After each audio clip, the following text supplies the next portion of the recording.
You're listening to the Storm Report, your weekly insight into the Manchester Storm, brought to you by Storm TV's Maddie Finnegan.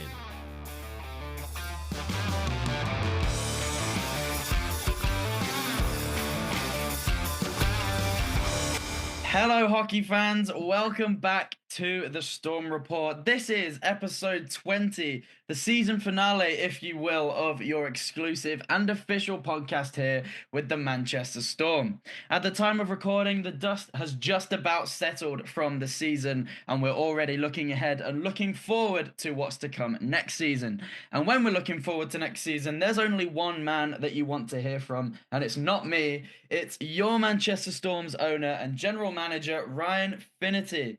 Finno, welcome back. Hey, thanks. I'm getting comfortable on this podcast now. Yeah, it's been a couple of times we've had you on. It's been good to have you. It's good that you're willing to get involved on here. We got a lot to cover today, lots of exciting news to potentially reveal, and a good season to recap as well. And that's where I'm going to start this episode off. I want you to summarize the season from your perspective, because we've been treated to some great hockey from the likes of Alexei Dawu. What a signing he was. We've been spoilt for choice with three great goaltenders as well, with David Tendek signing halfway through the season. That was a big success, but all of this was ultimately to fall short of the goal and miss the playoffs. So what have you learned from this season? Well, it's definitely been a challenging year. I think, over the past few seasons, things have ran relatively smooth.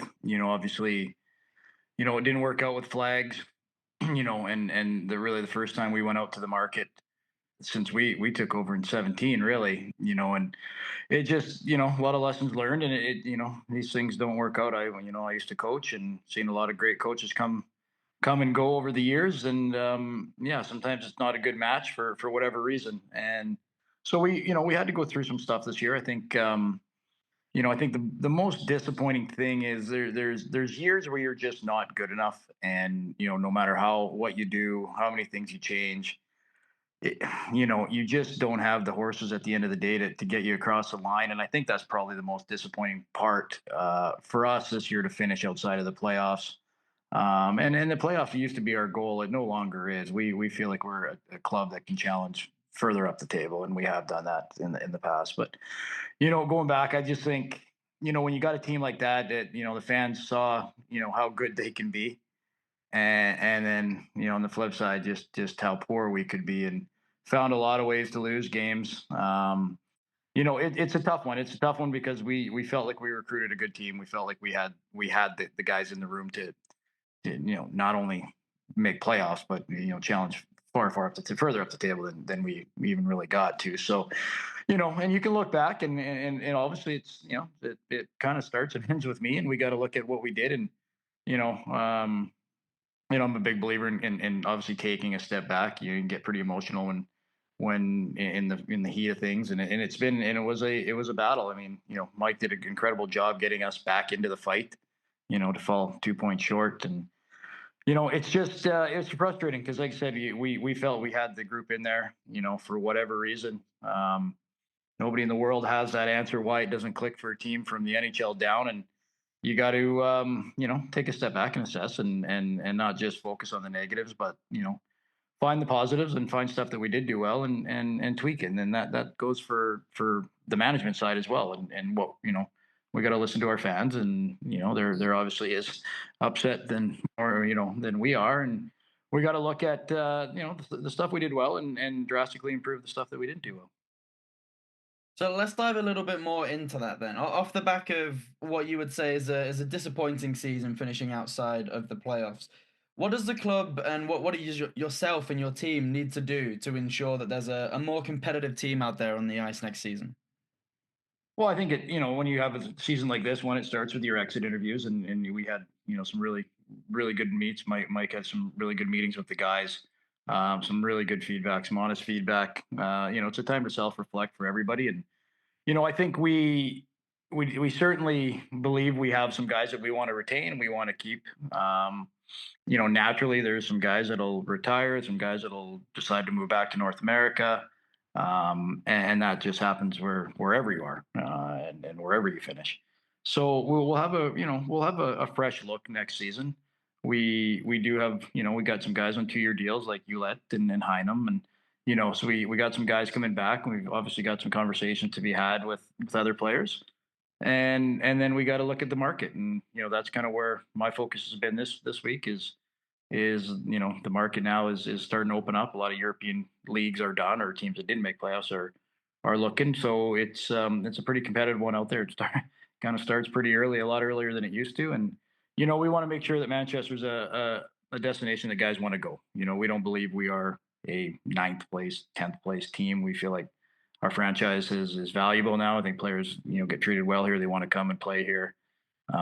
City's beautiful, and obviously they all get to live in Altrincham and enjoy that great little town. So it's we just got to make sure we're at the forefront of recruitment, but we also need to look and kind of study what has worked. And you look a lot over at Coventry. I thought they on paper they didn't look as dynamic, but this year it worked. Everything worked for them. Things went well, and they had a lot of guys playing good roles and guys that accepted their roles and were the best at it. The best third line center, the best fourth line, right winger, and guys bought in. I think that's going to be huge and key focus for us, is getting guys that come in and accept and play that role to the best of their ability.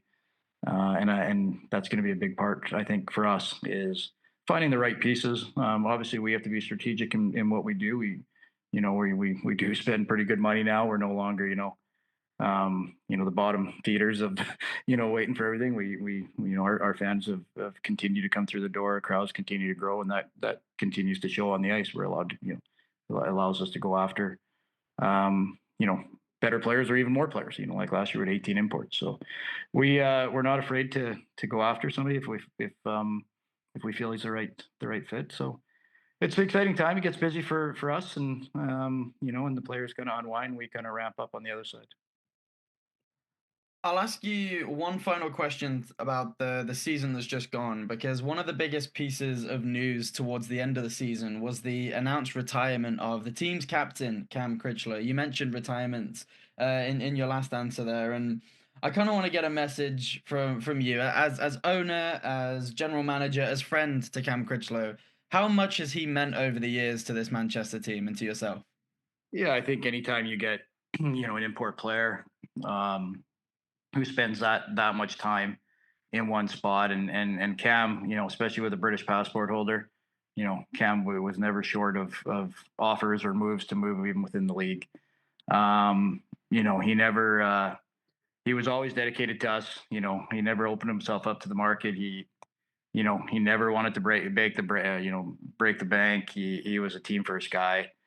He was a great captain. Led us to some great performances, some great victories, good seasons all around. Every coach that's ever managed and coached him, has done well. He's done a lot. He's moved a lot into that coaching role as well. He's taken on a lot of responsibility, far more than, he probably ever expected. But I think he's going to make an exception. Whatever he does in the future, he's going to be very good at it, whether he owns his own business, runs his own business, or just is an outstanding employee. And he's certainly not somebody we want to lose. And we think that, we'll see where the future ends and goes with Critchy.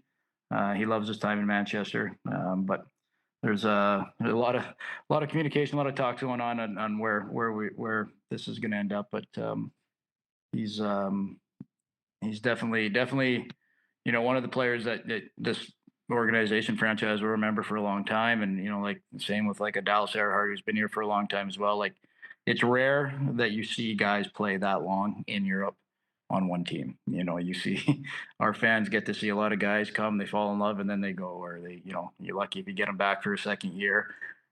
After 2 years, it's, I'd love to see the stats on how many guys play more than 2 years on one team in Europe. It's attractive to move and to experience new cultures. And it's, once you have a good season, the doors are open throughout France, Denmark, Norway, Germany. These guys all have opportunities to do that. So yeah, no, great guy. Got to know his family really well. Tish, everything about him was perfect, and his time was well spent here. And we really appreciate everything he did for us. Yeah, extraordinary character and big boots to fill, I'm sure, for the leaders on the ice next season. Best of luck to Cam in whatever he chooses to go on and do. And of course, a big thank you for his time here in Manchester. It's been a pleasure. Now, we'll get on to like certain players that might look to fill those shoes a little bit later, but I want to pick up on something that when I was planning this podcast, I was really intrigued to kind of go into a little bit more. And that's what the off season looks like to you. You mentioned a little bit about it in one of your earlier answers, but the term off ice to me kind of implies that you have a break, you get time off. But I bet that's really not the case for you and your team. Talk to me about what the off season entails. What jobs are you out there doing right now? Well, right now, obviously, the guys, the guys are here till for the majority throughout the end of the month. When we book flights, we usually book a return for maybe a week or 10 days after the end of the season, the potential final, so the playoff final plus 10 days. And it gives them some time to unwind, and if guys want to go for a week here or there at the end of the year, they got that time and they got their house and all that. So housing's always a pain. I don't think anybody in our sport loves the housing aspect.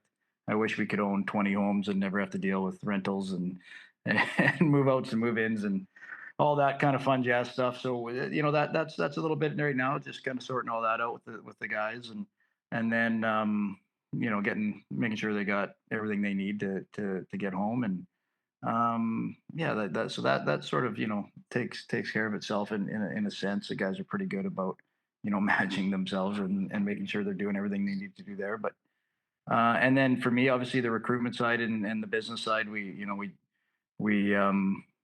dealing with our sponsors, our title sponsors. We've got this hockey school coming up, and obviously dealing with the future with the arena and potential move to the next arena and all that kind of that's up in the air right now, and we're just kind of continuously working. There is really no gaps for us. We don't get to just kind of shut the phone off for a couple of weeks and come back to it because, like I said previously, it's a fast moving market, and there's certain targets, especially within the league. There's certain guys we really like, and we want to make sure that we're kind of in there with everybody else, and then as the market opens up to the American League, East Coast League, U Sports, wherever that is, that is kind of a thing that's ongoing, but it certainly ramps up probably in the next 2-3 weeks. Now, last time you joined me on the show, we had a lengthy discussion about season tickets and the pricing for that going forward.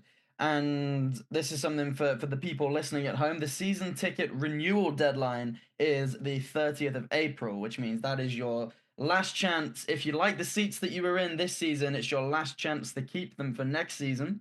It's also the last date that you're able to get your season ticket and split your payment over 6 months, and those are in interest-free payments. It really is a great offer. But Ryan, you're on here with me today to talk about what fans can expect for that money and for their season ticket. And I've got a couple of questions to kind of help figure that out for the fans. So first of all, let's talk about style of play. What type of team are you looking to put together for next season? Yeah, I mean, going back even further, I mean, we touched on it before, and I get it. Anytime prices go up, people get upset, and the last thing we ever want to do is put our prices up in Manchester. But like and it's hard, but the reality is that we're just for us to keep treading water and for us to continue doing what we do, with 2,000 seats, it's a big task when you're playing against teams who are now filling 6, 7,000, 8, 9,000 seats every night. There's a major financial advantage. So I appreciate our fan base, and I feel like we're sort of like the Winnipeg Jets of the NHL sometimes, where they're playing in a venue that's 6, 7,000 seats less than their competitors. But yeah, I mean, for us, we wanted to spread it over 6 months. That's something we've never done. We thought, okay, that might help, which is why we got it out early. And we appreciate it. We appreciate that. I think it's 50 extra pounds, and it does suck, but it is absolutely no no money grab or anything. It's just basically the cost of doing what we're doing, and our rising cost. Even down to the housing has gone up 20% for rentals, and just everything around us is going up and up, and it's just like that. If we could just get a little bit more to help kind of propel us along. It certainly isn't a situation where it's getting added on, and we're living the luxurious life because of it. It's none of that. Like I said, we've always said everything goes back into this club. We've never been shy to hit the market. We always replace injuries. We never play short. And that comes at a cost. So going back to what kind of team we're looking to build, obviously we want to be better at home. That's one thing we have to address. We used to be, you used to fear coming to the shelter. It was not a fun, easy place to play. It was hard to get points, and even the last couple of years with Ginner, we tended to win a little bit more on the road, and we struggled in our home building. So we want to create a team that is going to play heavy at home, play fast and exciting. The games obviously changed from my 17-18 team that everybody loved, where we'd win 6-2 and then beat up three guys, and you know and off they went. I wish it hadn't, but it has. It's moved on a little bit, but there certainly is still an element of physical and tough hockey that Altrincham I think has come to love. And we got to get back to that. We got to make teams, when they come in, they got to earn wins here. I think there's been over the couple of years, last 2-3 years, and I think we've given up some soft wins. We've had some soft performances, and it's just that's the area that we need to get better at. If we have a better home record, which we should, because it's a horrible place to come into as a away team. I can tell you they're not excited about popping into the changing rooms and sitting down and enjoying the Ultra ice rink. It certainly isn't a friendly environment, and it's not something that's definitely one that's circled on their calendar with excitement. So we got to make it that way. We got to make it a horrible place to come in and play. But saying that, you got to be able to skate. You got to be fast. You got to make plays. You got to play with some energy and some passion. And I think that's the goal is finding those guys that can play on the line, but without taking penalties. That's if you're undisciplined now, you're gonna struggle, because teams' power plays are pretty lethal. You're looking at teams that close to 30%, can get in heaters where they're 40-45%, down stretches. So the special teams is key, and but we want to find guys that come in and are excited to put on the jersey and play. And compete and win. I think that's it. Finding guys where winning is everything to them. And the personal stuff comes secondary. But yeah, and I think I look across it like Coventry, and I think that's what they had. They had a bunch of guys accepted their roles, and they played to win, and they did a great job. And you got to take their hat off to what they've done there. They took a lot of guys that people passed over in the summer, and have done extremely well. So, and sometimes it goes like that, and we gotta look at what's working for everybody, not just what's kind of worked here this year or last year, and formulate that and kind of bottle it and try to come back swinging next year. And I guess in order to achieve the style of play that you're looking for, there, playing better at home, bringing more physicality, but also maintaining the level of skill that's definitely increased in the Elite League over the last couple of years, especially, you're going to need the right coaching staff to do that. And that kind of brings me on to my next topic of just simply asking you what your plans are for the coaching setup next season. Are we any closer to an idea on that? Yeah, obviously we're this will come out in time. It's not anything. We've got a lot of talks going on. I think we have a vision of what we would like it to look like. Saying that, we think Mike Moore did an incredible job. Thrown into the fire. I thought Mikey did a great job. Mikey's a mainstay back there. He's certainly not a guy that we're ever gonna lose or want to lose. He's so valuable, and the lessons he learned this year are invaluable. And he's just so popular in the room, popular with the guys, with the fans. He's done an incredible job, and I think that's going to be massive value to this club moving forward. We are in communication. Obviously, there's a number of different routes we can go, and some more talks to be had. Lots of agents and are ringing, and we have to make sure that we get it absolutely right. We don't want to be a club that's changing coaches. That's something that we've had consistency with. But we need guys with passion. We need guys that are bought into what we're doing, bought into the culture, and that's not easy. And that always, you got to.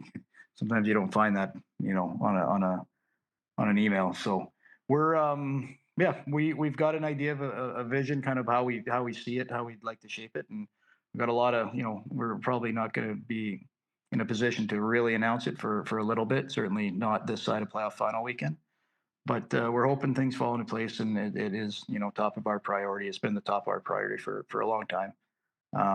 So it's kind of thrown in the mix with everything else, with the recruitment and the players and all that, the end of the season stuff. So yeah, we're optimistic that we can get to where we want to be. And we've got a number of we've had a number of great interviews, great meetings, and they'll continue forward here for a little bit, and then we'll hopefully be able to get an announcement out shortly to our fan base. I look forward to that for sure. And I think as fans will be listening to this at home or in the gym, or wherever they tend to put these podcasts on, they'll now have an idea of what kind of style of team that you're looking to put together. The fact that there's ongoing talks, probably as they're listening to this podcast, you'll be on the phone to someone trying to see if they are the right fit for the coaching role and for part of the setup next season. I guess the final question that fans are going to want to hear is about the players that the coach that you do find will have at their disposal. Let's talk about the kind of players that might be available. You've already mentioned Tyler Heinem, Lauren Yulette being back next season. In terms of like the players that you're going to go out and get, what can you tell me? Oh, I mean, it's I'd love to sit here and say, hey, I've got 15 guys in mind, and here are their names, and it's a long recruitment season. Typically we have waited a little bit. Like when we waited, we picked up Joe Morrow, we've picked up Alexei Daou, we picked up Craig Martin. Like the list goes on. So it's I always kind of equate it to fishing. If anybody's into fishing, and right now there's 10,000 rods in the water, and every one of them has bigger and better bait than you do. So you sometimes when you're in there, you're not getting the bites, and you're not you're maybe not getting the player. And what happens is over time these teams, these bigger clubs, bigger leagues they fill up their teams a lot earlier than we do, and there's still a lot of good players left over. And some just wait too long. Like there's a lot of guys that get great offers in June, May, June, and they pass on them, and then those offers don't come back again, and then they start to look elsewhere, and usually that's sort of where we capitalize. I think that's sort of with the Daou. We kind of got him really late. He was a guy that was humming and hawing, and that's what happens. Guys, it happens every year. So we tend to like to be in a position to do that. I'm sure our fan base loves to hear that we like to wait, because we know how patient they are for summer signings. And then there's I've always been a big believer in getting guys from the league. I think getting players in the league that come over and from in other teams that we obviously we know what we're getting. They know what they're getting. They understand the league. They come back a second year with maybe a bit more confidence in the fact that they know exactly what they're getting involved in. Just the style, the refs, everything. They just have a much better idea. And for me, sometimes it's a safer bet. Because a lot of, like, we're seeing a lot of guys like in the league, they come and they just don't settle in. And they're fleeing back to the U.S. And that's a worry. You got to be, we call them flight risks. That is a worry that it doesn't. You never really truly understand and know what's going on with the player, and you get them in, and everything seems great, and then one day you get a phone call, say, I'm going back home. And if you look, I don't know how many times it's happened this year. I'd say, I wouldn't say every team's had one, but close to. That they've just overnight this player's decided he's going to go play in, Allen, Texas, or wherever, Florida, or wherever. And yeah, that's I find there's a bit of a worry. There's a worrisome coming from that side of the market, because the East Coast League is continuing to grow. The players are getting a bit watered down. It used to be a really good area for us to go, fish in, and now you have to be very careful, because it seems like everybody scores 20 goals in the coast, and the more teams they add, these players have to come from somewhere. Which then they're struggling to find players, and guess what happened? It's kind of the reverse. Now they're poaching players from Europe and bringing them back home, where we used to kind of poach from there. Um, Having Matt Ginn in Atlanta is massively crucial for us. It's a great sounding board. Obviously, he knows our style. He's around a lot of these guys, sees a lot of the players that and being able to just pick up the phone and ask him to give me a feedback on 4 or 5 of these guys that played, especially in his division. That's huge because you just couldn't get a better sounding board than him. And obviously he knows exactly what our style is and our fan base, and just getting some of that's 3 feet away from these players that we're looking at some games and being able to really analyze them. Obviously he has a coaching job to do, but he can double duties there for us, and he's been a really good sounding board as far as bouncing ideas and players and whatnot. So it's it's a bit of a minefield, probably more than you bargained for, but that's sort of kind of where the market is right now. Is we got to be really creative and patient, and I love the U Sport market. I think if I've always said if you go look in the past 3 years, 4 years, go look at the top 10 scorers in our league, and you can draw them right back to U Sport.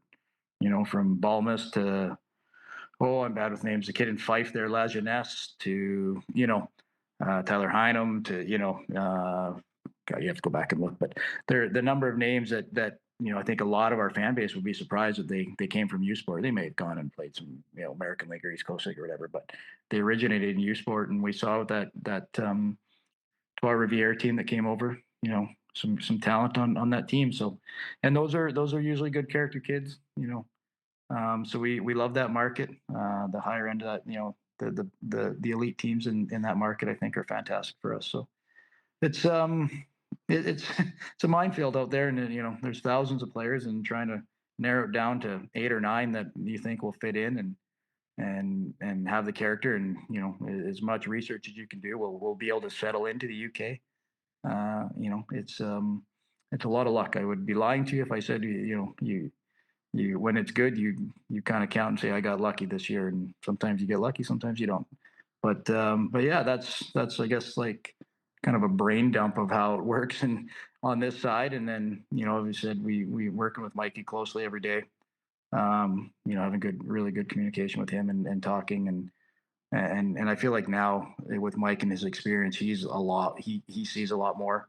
When you jump from the assistant to the head coach, you take on a lot, you learn a lot real quick, and he's been a real good sounding board for us and for where we want to go. And obviously he's got a very, very valued opinion. So we're trending in the right direction, despite kind of feel like you got your ass kicked and it's time to get up and go back after it. And that's where we're at. You can sit and kick rocks and feel sorry for yourself, or you admit defeat and go back at it. And that's sort of where we're at. And for me, it starts now. For a lot of guys, it's time to unwind and then get retooled and refocused for an upcoming season. And they go fast.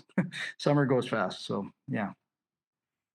It's a really interesting answer. There's so much to unpack there, from like elite league signings and stuff. Because Ryan Hughes, he came from Guildford, and then he had the likes of him, Zach Milton, Owen Griffiths, signing from within the league itself, players that can play and can play well at this level. And Ryan Hughes is probably another one up there with one of the signings of the season for the Storm. It was really good. And then learning more about kind of the change in leagues, maybe a preference for U Sports over the East Coast League because of how you use the different fishing ponds and stuff. You have to fish in the right areas. I thought, as funny as analogy as it might be, I actually think it does work quite well. So it's interesting to kind of gain that perspective. So yeah, thank you for that. One last thing I'll ask you about players is something that I see a lot of amongst the fan base. Questions about the academy. And I think I also asked you about this last time you were on. But the likes of Josh Crawley and Noah Carrion, obviously Noah had a bit of an injury to deal with over the course of this season, but hopefully he'll be back and ready to go next season. How much does the academy system kind of factor into your plans for next year as well, when you're looking to put together maybe a preseason roster? Well, I mean, this year we use it for preseason. I think Crawley's probably, right at the door right now. I won't say if he's a full-time guy, but I certainly know that he's going to be a Manchester Storm in the near future. He's going to play. We got to get him playing in the EIHL and getting good minutes. But there's a hybrid motion there. Carolina's obviously been rehabbing with us all year. He's with our medical team, and he's another kid that we kind of missed, and almost kind of feel like we missed a year with him because he's been out so much injured. But he played some great minutes, and again, a future Manchester Storm in the near future as well. And for right now, I think with those guys, obviously Crawley's easy because I know Nick so well. I know his father so well. I mean, he's a hockey guy. I can talk hockey, and same with Noah's family as well. So we got to find the right mix, and we got to find the right NIHL team that want to work with us.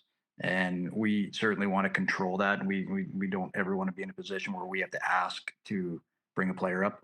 We want to make sure that we're controlling the situation. So, yeah, with Crawley, I think you're probably looking at a development two-way, but I foresee him playing some games next season. Noah, we'll see how he rehabs. We hope he'll be with us in training camp and feeling good. And but I think at his age and the injuries he's had, we just got to really make sure that he's good to go. We don't want to put him in any position where he can get re-injured or and he needs to play hockey, obviously. And again, a kid that'll play at the NIHL level, and I think will be a real solid defenseman in the future or near future. So and that's it. And that's, we made that commitment years ago when we started that academy, or when we took over the academy and, turned it into the Storm Academy, that a lot of it is people think, oh, it's just hearsay, or they just say that for to say it, to look good. But we generally said, if we can develop players, we will use them. So yeah, a Manchester developed player will get an opportunity with the Storm. And that is something that we're committed to. We've done it with obviously Connor, and then we moved Connor on to Canada. That was always a plan. And now we've got the next generation coming through, and hopefully we got more and more of these kids coming through, and that will always be the mainstay. They'll always have an opportunity with us, and and we want kids to continue grinding in our academy and continue coming, and we want to attract more kids to our academy and grow it and get that back to where it was, and we will continue to provide these opportunities for these players. It's exciting to think about what the players might look like next season and the seasons to come, and where they might come from, whether it's the elite league, whether it's from overseas, or whether it's from our own academy. There's loads of potential, and it's definitely something that I look forward to seeing materialize in the not too distant future. My final question is whether there's anything that we've not yet mentioned that you might want to say to the fans, maybe a message to summarize the season and something to look forward to whilst we kind of wind down for the off season and you get busy. Yeah, I mean, I think obviously we're so thankful for the tremendous support. And we do listen to the fan base. We know, we're heading into the fixture meeting. We were very conscious of, our season ticket holders and the mixture of Friday, Saturday, Sunday games. And we see that, we recognize it, we understand it. And, I'm not going to say, okay, we're all going to Sunday, obviously Saturday, if we could just all agree that Manchester should play 32 Saturdays in a row, that would be perfect. Unfortunately, there's 9 other teams who strongly disagree, but our goal would be that. And then, we're definitely we will have more Sunday games. We don't want to, we love the Friday because we don't have to compete with football. And the Friday crowds have been good, but we fully understand it. I got 2 young kids, and I fully understand that it's not as easy for everybody to get to a game on Friday. And yes, we may attract some. We certainly do not want to attract new fans by subtracting season ticket holders and upsetting everybody. So there's a fine balance, and we do hear you guys, and we are actively going to look at making sure that there is a good even split. And a lot of it is out of our hands, but we are going to have a look at it. We're not going to be a Friday or Saturday team. We will spread it across the 3 days. And then I guess it's always 2 sides of that. I always look at, if you play first at home, you only travel once, because you're not going to Dundee on a Saturday and then coming all the way home to play on a Sunday. You're basically playing Friday, going to Dundee Saturday, and you're done. When the guys hopefully come home after a good road trip, they get Sunday off. They're not having to get in at 3-4 in the morning and play again. So there is some obviously gamesmanship behind the Friday, but we hear the fans. I read about it. We see it. And we are actively going to hopefully put something that works for everybody, in place going forward next year. So I think that's probably it as far as where we're at and where our focus is. I think our fixture meetings in a month or 2 here, and hopefully get some dates out to them as soon as possible so they can kind of see where they're at. But yeah, it's exciting times. we got a lot of work to do. Anytime you come off a disappointing season, you gotta put the hard work in to get it right again, and that's sort of where we're at. Ryan, thank you so much once again. It's always a pleasure to have you on, and there's definitely some juicy and some interesting things to kind of think about as takeaways for this podcast. It's interesting to kind of note the direction that the club's going to go in and all the other stuff that come with it. So once again, thank you for your time. Anytime, Maddie. Get out and enjoy the sun. I think it's the last day for a little bit here. So Yeah, well, it's boiling in the room that I'm currently recording this in, so I appreciate that. Will do. Thank you so much. You bet, man. Take care. Well, folks, that does it for the season and for the first year of the Storm Report podcast. And that just leaves me to say a massive thank you for your support all season long. We've done 22 podcasts in total, if you include the pilot, the first one we ever did, and the bonus episode from only about a month ago. And it's been a pleasure bringing you different players each week, getting to know them whilst learning a bit more about the game of hockey at the same time. It's been an incredible journey, and I've thoroughly enjoyed doing them this season. If you've enjoyed listening to them, there might be some episodes that you've not yet listened to, so be sure to go through the playlist and have a little look if you're missing them in the off-season. But because the off-season is going to be so exciting, keep your eyes and ears peeled for a podcast episode if it does drop, because you never know. There might just be some new players that want to speak to you and they want to use the Storm Report podcast to do that. For now, though, that is it for the Storm Report podcast. I've been your host, Matty Finnegan, and from myself, from Joe Morrow, from Matt, the editor, and from everyone that has been involved in putting this podcast together, thank you so much for listening. Thank you so much for showing your support. Once again, if you enjoyed it, feel free to give it a like or a review or a comment to let us know what you think. And if you really liked it, why not tell a friend? Spread the word. But yeah, this has been the Storm Report podcast. Thank you so much. Take care. That was the Storm Report, brought to you by Storm TV. Tune in next week for more exclusive insights. Tickets on sale now at manchesterstorm.com.